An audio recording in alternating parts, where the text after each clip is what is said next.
তোর কাছে তো যাচ্ছিলাম কে ভাই আমার কাছে কি মনে করি কিসের জন্য বুঝতেছিস নি টাকা যে 50,000 নিলি সেটি তো সুদ সময় বাড়তি বাড়তি টাকা 2 লাখ হয়ে গেল টাকা দেওয়ার নামে তো খোঁজই নাই তোর তো দেখাই পাওয়া যায় না ভাই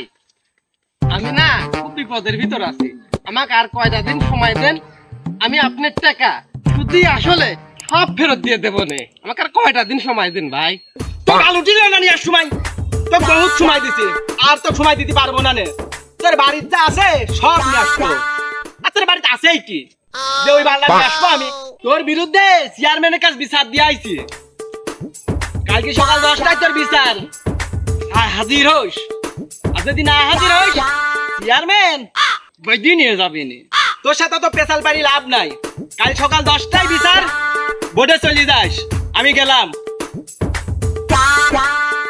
সর্বনাশ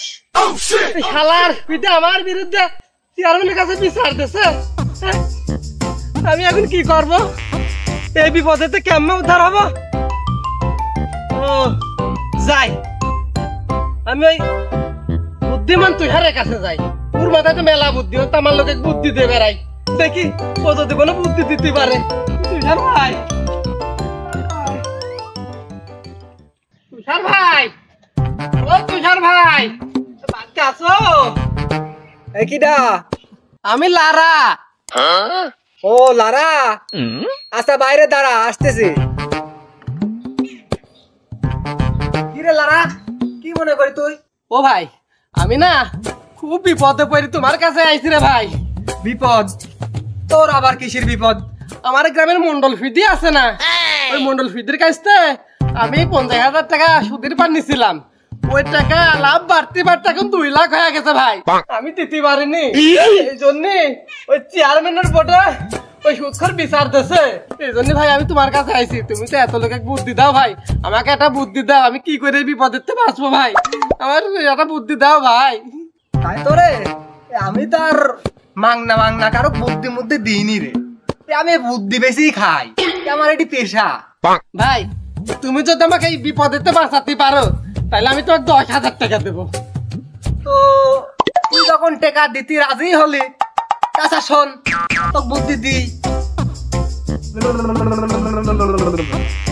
বুঝতে পারছিস হ্যাঁ ভাই বুঝতে পারছি কোন রকম শোন কোন রকম উল্টি পাল্টা কথা কতি যাসনি আচ্ছা ভাই আচ্ছা কিন্তু ধরা খাই যাবে হ্যাঁ ভাই এই কথার বাইরে আর আমি একটা কথাও কব না আচ্ছা ঠিক আছে আর এই শোন টেকার কথা দিন মনে না টেকার কথা দিন ভুল না হয় আচ্ছা ভাই আমি কথা ভুল থাক হবে না আর তুই ভাই সময় মতো কাজ চলে আসি বটে আমি ঠিক মতো সময় মতো থাকবো না আচ্ছা ভাই তাহলে আমি গেলাম হ্যাঁ আচ্ছা ঠিক আছে মন্ডল ভাই কি বিচার নিয়ে আইছেন কোন চেয়ারম্যান সাহেব এই লারার কাছে আমি 2 লক্ষ টাকা পাবো এই লারা আমার টাকা দিচ্ছে না আপনি এর একটা সুষ্ঠু বিচার করে দেন এ মন্ডল ভাই যা করছে সব সত্যি নাকি এই তো করছি টাকা কবে দিবি টাকা না দিলে কিন্তু তো কঠিন শাস্তি হবে রে লালা এ তো ভেসার কিছুই কয় না চেয়ারম্যান সাহেব এও তো পাগল ও তো ভেসারা কিছু করতে পারে না টাকা কয়টা নেওয়ার সময় মধুধরা কথা কেটে কয়টা নিলি আর এখনো পাগল তাই না চেয়ারম্যান সাহেব শুনছি টাকা দেখলেও কাঠের পুতুল হা করে দাঁড়ান আমি একটু পরীক্ষা করে নিব আরে লারা এ লারা এ দেখ তো এ কয় টাকা এ কয় টাকা সেটি ক